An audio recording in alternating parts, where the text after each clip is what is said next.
afternoon, everyone. My name is Keith Davidson. I'm our Assistant Director in Career Development Services, and we're going to talk today a little bit about what would be the ideal plan for you over your college career to make sure that you're career ready. So we're going to talk about planning out all of those aspects that you should do your first year, second year, or junior year and senior year to get ready to enter the world of work or to go on to grad school, because both paths can happen simultaneously. Little bit about the plan and what we're going to be talking about is it is going to be an ideal plan. So it's going to be what I'm recommending that you should do at specific points, but just because it's ideal doesn't mean it's ideal for you. Your individual situation might mean that there's another path or another tweak that you need to make it fit with what you're doing. So for example, if you're a transfer student, some of the stuff that I talked about in the junior or senior year might not all be relevant because you might still need some of the sophomore stuff, or you may have already accomplished some of it. So depending on where you're at and what your unique situations are, you might have to tweak the plan to fit you. This is just ideally, if you're starting as a first year student, what you might do at each step throughout the path. So let's get started with year one. And this is really the year that's all about exploring. It's an information gathering year where you're going to do the research and really figure out about planning what you want to do. And that can come in a couple different ways. We're going to talk about it a lot in terms of your picking a major and picking a career, but there's going to be so much other information gathering that you're doing during that first year as well to get prepared to experience college as well and really start building your resume and other things throughout your experience. So it's just all about that big exploration. The overall thing is for the fall semester is learn about those resources. And for your mantra during this semester, I want you to keep an open mind. Up until this point, most of your experiences will have been in high school, and high school has a very limited scope in terms of the courses and things that you're exposed to. And you're also mostly exposed to what your family does and what your friends and their families do in terms of careers and professions. The world is a much bigger place than that sphere. And now that you're coming to college, a college that has 15,000 students, which is probably a lot more than what your high school maybe had, you're going to learn about a lot of different experiences that are out there. And there's maybe even things that you didn't know existed that you'll want to take on or that you'll want to learn more about and you'll want to experience. So keep an open mind, be open to changing your plan as you go throughout this semester and as you learn more about different things. But like I said a little bit earlier, the top goal of this year is just about exploring. And that's going to be a lot of what you're doing in the fall because you're going to be researching careers. You're going to be researching academic majors. What can you do with particular majors? What is an ideal career and what major might be right for getting to that career? So a lot of it is going to be hitting heavy on that research focus and getting a lot of that information that you might need to make informed decisions. When we think about your life, you spent since maybe around age 5 in school, and maybe we'll say till roughly age 23, 24, if you're doing a standard 4-year degree plan, you're spending about 19 years of your life in school. Your work life is going to be almost double that. So it's important to really think about and take the time to explore this aspect so that you're making a decision that you'll be happy with spending that amount of time in your life in. Some key items you'll want to do during your first semester. Congratulations, you're already doing one of them right now, and that's attending major exploration workshops.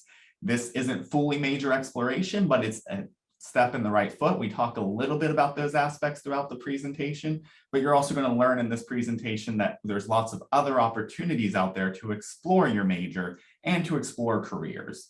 So congratulations, you've made a great step in that you're here and you're doing the workshops. The next thing you're going to want to do is activate your Eagle Career Network profile. This is a resource that we use to show job opportunities to you on campus. And you might not be thinking about jobs just yet, especially if you're in your first year, but some of you might be thinking about a part-time job, and there are opportunities for that there. But what we really want you to do is fill out your profile, upload a picture of yourself, get your information correct, and set up the profile so that it's good and ready to go for you as you move throughout your career and maybe start looking at internships or other job opportunities later on in your plan. Check out our website, the Career Center website. So that's fgcu.edu/career services. We have a lot of great resources out there to help you with exploring majors. And there's also a link to a site called What Can I Do With This Major? That'll give you a lot more information on each individual major and the different areas that you can go into within that major. The other thing you'll want to do is start getting to know your faculty and staff. Again, this is something you're already doing. You're here, so you've already met a new staff member on campus that you maybe didn't interact before and talking with me and hearing me present, but start connecting with all of those other staff and all the other faculty that are around you as well, particularly the instructors teaching your courses. Get to know them because down the road, they're going to be great references for you and you want to make sure they know who you are. There's a great event coming up in a little over a month and a half, and that's Majors Mania. It's on October 26th. That's being sponsored by our Exploratory Studies Department, who's probably where your academic advisor is housed. And it's going to be a great place for you to go learn about the different majors on campus and interact with people that are in those majors. Make sure you're taking time to explore your interests and abilities, and I'll talk to you in a little bit about some assessments we have that can help with that. And then seek guidance and mentorship from the different faculty and staff you're interacting with, but not just faculty and staff. There's lots of roles on our campus that can provide you with advising and mentorship. One of those roles is definitely your academic advisor. So the person who helped you pick your classes for this first semester, that is a big component of your support system. That's kind of your go-to person to discuss your concerns and your academics. If you're struggling in a course, you're not sure what courses are next in your plan of sequence, or you're just trying to figure out a little bit about where do I want to go, they're a great resource for you. And they're also the person who can really help you connect with some of the other resources if you're not sure who to go to ask a question of. And then within our office, we also have career advisors. So they're a little different from your academic advisor in that they're not advising you on specific courses or specific campus resources to use. They're going to talk to you more on those deeper conversations and having you explore into your personality, your interests, to pull out what is it that you maybe want to do in a major or in a career. But beyond that, they're also the people that can help you with constructing a resume, practicing for an interview, searching for an internship, or even a part-time job. So they can do a lot of different resources for you that are supplemental to what your advisor offers, but a little bit different.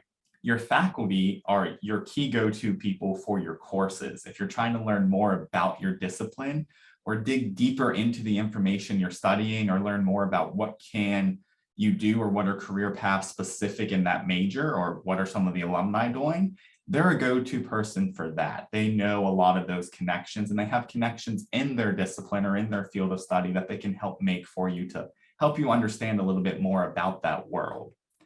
And then we also have peer mentors on campus, and there are lots of different versions of peer mentors. In our office, we have peer career advisors that do resume reviews, but in other offices, those roles can be very different. If you're in the Center for Academic Achievement, you might be meeting with a tutor who's another form of a peer advisor or peer mentor. And I actually have a peer mentor from a different set here with us. So Ashley Paris is one of our Spark leaders. You may know her if you went through orientation this summer, but they're another great role, and she's going to talk a little bit more about what they can do and help you out with during your first year in particular. Perfect. Hi, everyone. So just like Keith said, my name is Ashley Paris, and I am a Spark mentor. But if you don't know what a Spark mentor is, we all also know it as orientation leaders, and I'm through the Office of First Year Experience as well as Eagle View Orientation.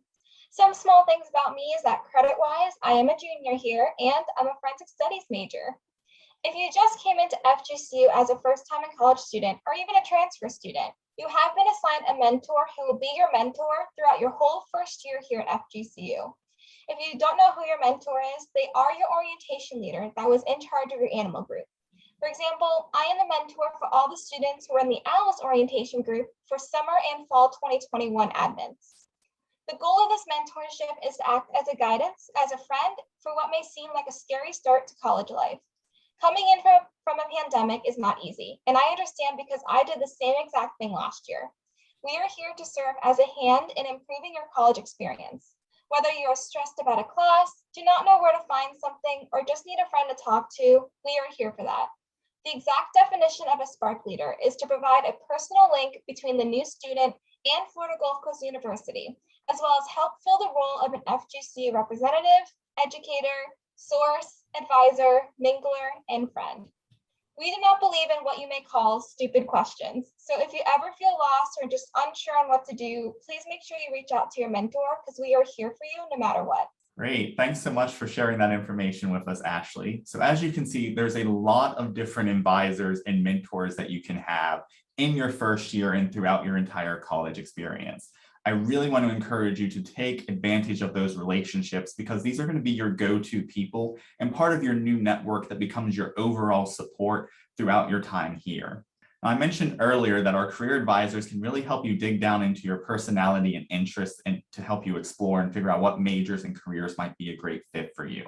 And one of the ways we do that is through some assessments that we offer to students completely free. So we have a partnership with a website called myplan.com, where if you create an account and you use this code that's down here in the corner, it's also on our website and posted on a lot of our materials, it'll give you access to 4 different assessments for free. One of those assessments is a personality assessment that'll give you your Myers-Briggs type indicator, and it can help us understand a little bit about what your personality is and what careers might fit well with that personality. There's also an interest inventory that helps you come up with what things interest you and can help us align you to one of 6 categories that the world of work is also categorized into. And we can look within those categories to figure out where is it that you might find the right fit for you and what are jobs in that fit. Then there's 2 other assessments that dig a little bit deeper into your own self-reflection of your values and what you're looking for in a work experience and the skills that you have and what you bring to the table and you see as your best attributes. When we put all 4 of them together, we can get a full personality profile of you and an interest profile of you that helps us figure out what are potential careers that might be a good fit for you. Of course, you can take these assessments without one of our career advisors because the code is here. But we do encourage that after you take the assessments, you come in and meet with one of our career advisors so we can kind of customize the results with you and explain in more depth what they are.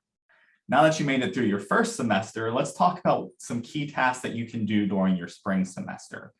And you did a lot of research in the first semester. What are majors? What are careers? Met with some people, got to know your field, your discipline, talked to mentors and students that are in some of the courses you would take in those upper level classes in your major. Now's the time to compile all of that research and figure out what were the things that interested you the most. So you can list out those in terms of possible majors and possible careers. And then you'll want to go through your list and really figure out who are the ones that are the most prominent in what you want to do. And you'll probably want to put a star beside them or rank order them somehow. And then towards the middle or end of that semester, you're going to want to look at your academic progress and see how have you been performing in your courses.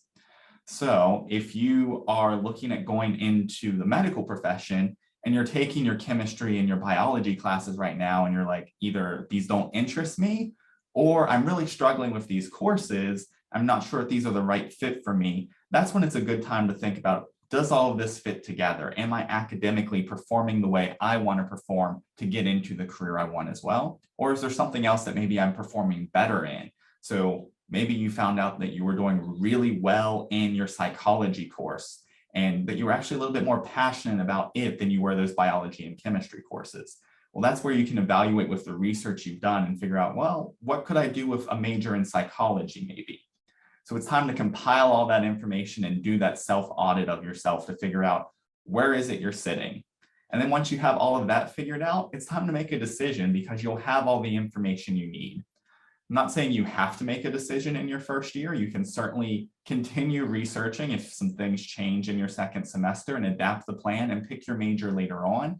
But ideally, we want to try and get you solidified by the end of your first year. So that way you can meet with your academic advisor and start planning out your next year and what courses you're going to take to be on track to graduation. Once you do have your major, it is important that you do celebrate it because that is a huge accomplishment.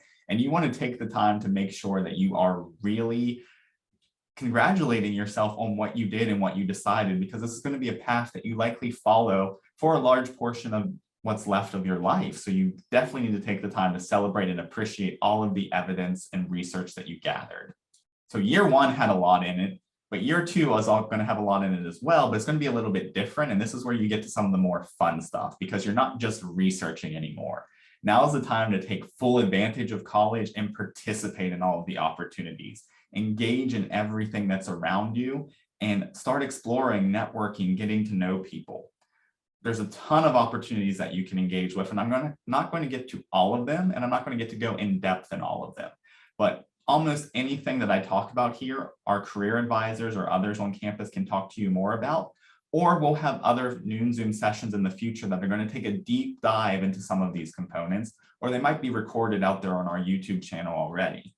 Some potential opportunities that you have that you can engage in, particularly during your sophomore year, are service learning. So all students at FGCU have the opportunity to participate in service learning as part of their degree requirements. This can be a great time for you to volunteer with some community organizations and really look at the careers you want to do and gain some skills in those careers. You can, of course, always go volunteer and support the animal shelter with taking care of animals, but you might find that that's not going to give you necessarily the best experience for getting to the job you want to do.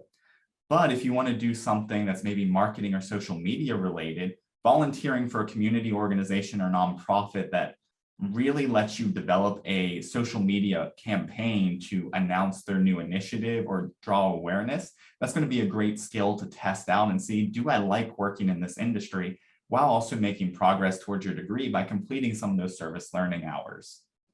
Another opportunity that you could look at is getting a part-time job. Some people might have picked the part-time job up during their first year, but a lot of people start thinking about it during their second year too, because now you've not necessarily had that transition to college to worry about. You've already got that part down pat, and you're looking to add on that next challenge to your growth and your progress. And that's where a job can really come in helpful.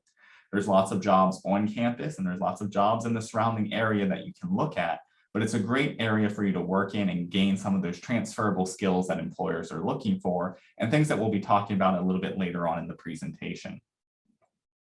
Our office also does several career fairs, which are just great opportunities for you to start networking with employers and figuring out what skills are they looking for someone in your field. It's a great way to get to know people, start seeing what jobs are out there, learning more about the career opportunities in different areas.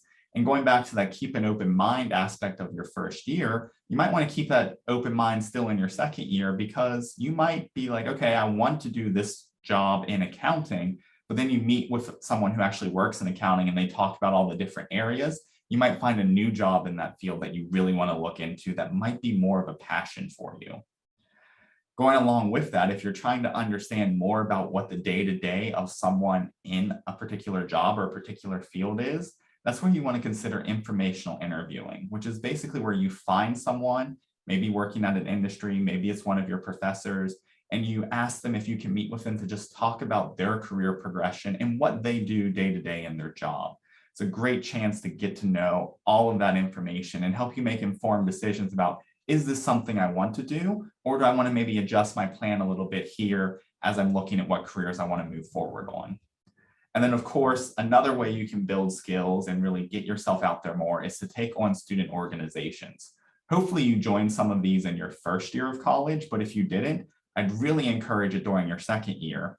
And if you did join them in your first year, maybe start looking at taking on leadership roles. I know there's some great student organizations out there that can really help develop whatever skill you want. If leadership's one of those skills you're looking to develop, I know we have a chapter of the National Society of Leadership and Success that you could join, where you can really start looking at some of those aspects and saying, hey, what does it mean to be a leader? How can I get different leadership skills?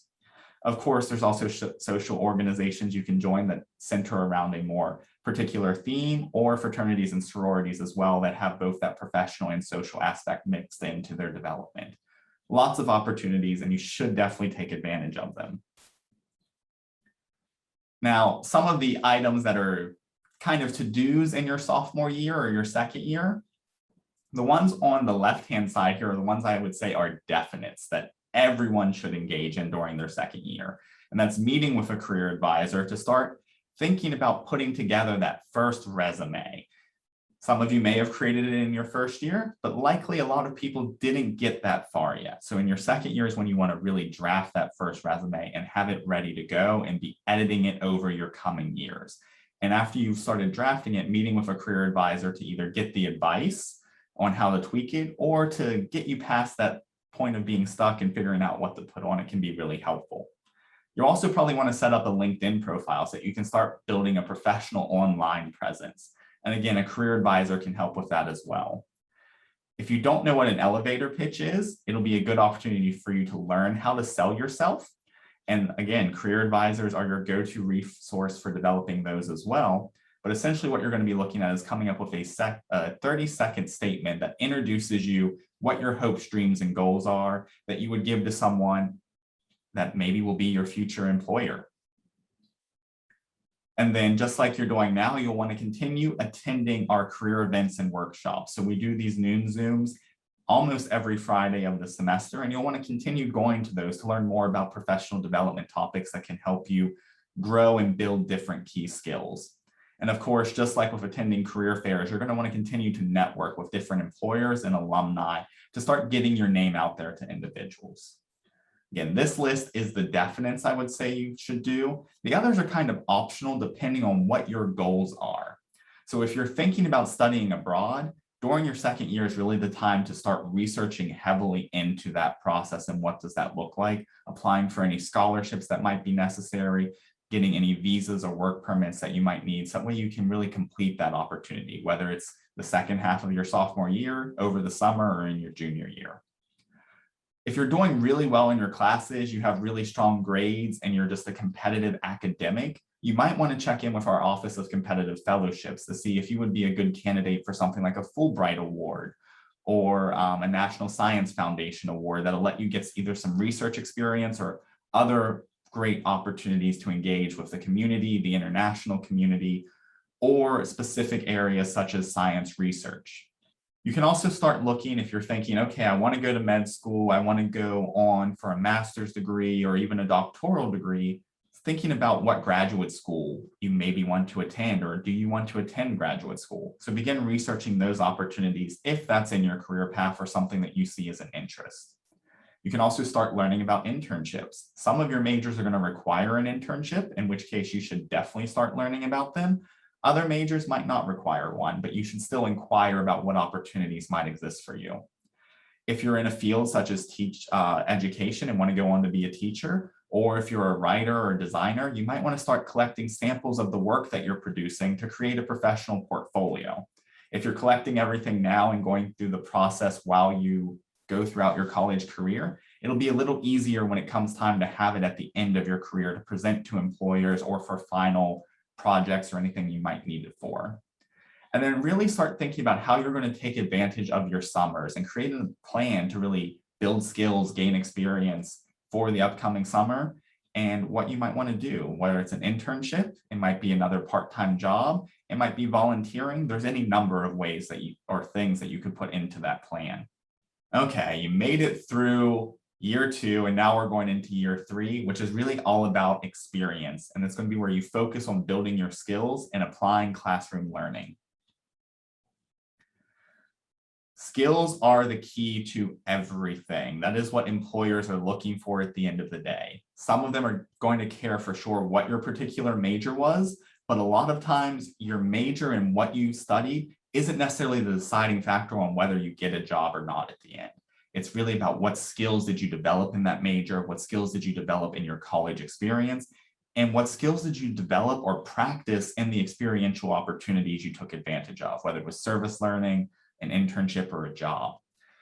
Now is the time to really focus on those skills. The ones I have highlighted on the left side of the screen are ones that come up routinely from employers as the skills they're looking for. Things like problem solving, working in a team, your work ethic, analytical skills, communication skills, leadership, all of those things are very key to what employers are looking for. And that's what you want to focus on developing over your junior year and into your senior year as well. One way to really focus on those skills is to take an internship. Internships not only help you build your skills, but they also let you test drive a career and see, is it the right fit for you? An internship can definitely solidify for you what you want to do, but it can also help you figure out what it is you definitely don't want to do as well.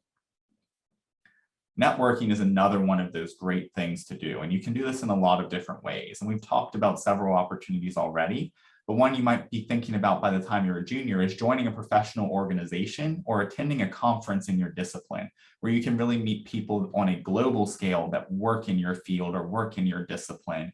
And that's going to really help you build those communication skills, particularly those interpersonal communication skills of talking to strangers, getting to know people, or even presenting. If you do research or have a really great project you're working in your classes, you might want to present that at one of the national conferences for your discipline. You're going to want to think about seeking out recommendations from the professors that you work with. And you're also going to want to do what I like to call a skill gap analysis. There's lots of different ways you can go about that, but essentially what you're going to do is take stock of the skills you've built and the ones that you have not yet fully developed and figure out plans for building those skills.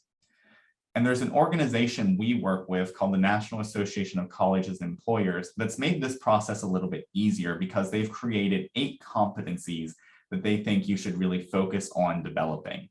The competencies are what I have on the screen right now. The career and self-development one is one you're making progress on right now because it's all about taking ownership of your career plan and the steps to get there. And we're talking about that right now. So you're building some competency in that area just by being at this presentation.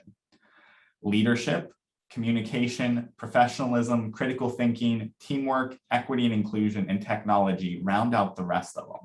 Do yourself a favor, by the time you get to your junior year, go through these 8 competencies and give yourself a rating. You can say needs development, I'm okay here, or very developed. It's a quick way to go through and rank all 8 of these areas. And the ones that you're ranking, they're saying, I need to develop in this area. So maybe critical thinking is one of those ones you're like, I need to develop in. I don't think I've had the opportunity to really build my skills here. Once you've figured those out, start identifying opportunities that will maybe help you develop that skill. So if critical thinking is what you picked, well, maybe you still have some courses you need to complete in your general education or within your major, and you can look and see if a philosophy course would fit into that, where you can dig into some of that critical thinking and critical evaluation skills. Or maybe it's communication that you're really struggling with, and you're like, I haven't had the chance to do public speaking or present in front of many audiences. Look at doing some classes that maybe put you in front of an audience and having to go outside your comfort zone and speak to large crowds, or join an organization at this point that's going to let you do some presentations. Whatever it may be, find the opportunities that are going to really let you build those skills. Now, just because there's skills that definitely need development and skills that you have fully developed, you don't want to fully neglect your developed skills just for those needs developed ones. You want to make sure you're balancing it so that you're continuing to progress through all of them. And now we move on to year 4. So you've made it to your senior year, your last year of college, and the whole goal this year is for you to succeed and make all of the dreams you've been planning for come true. I'm a little bit more specific on this year because I want to give you a timeline of what maybe it would look like if you're going into the job hunting world. So first things first, whenever you start in the early fall of your senior year, check in with your academic advisor. You want to make sure that you have all of your requirements accounted for, or that you're going to be able to complete them this year. So that way, if there's anything that maybe got missed in the previous year or that you overlooked, you have time to readjust and make sure it gets accounted for to keep you on track to graduation.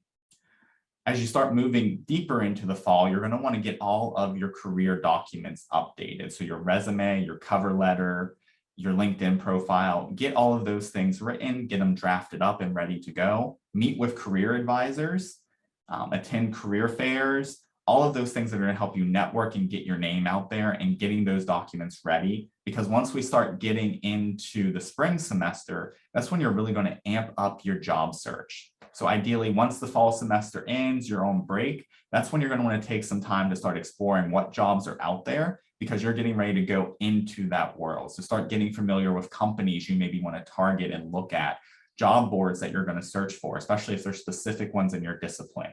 Start finding all of those resources. Once you're back for the spring semester, do one final check-in with your academic advisor to make sure everything is good to go with your academic progress and that you're set to graduate. Think about attending a career fair, not just for networking anymore, but for the fact that you're looking for places that are looking for you. You want an employer, and that's what your new purpose of attending the career fair is let me see what opportunities are there for me to apply for right now.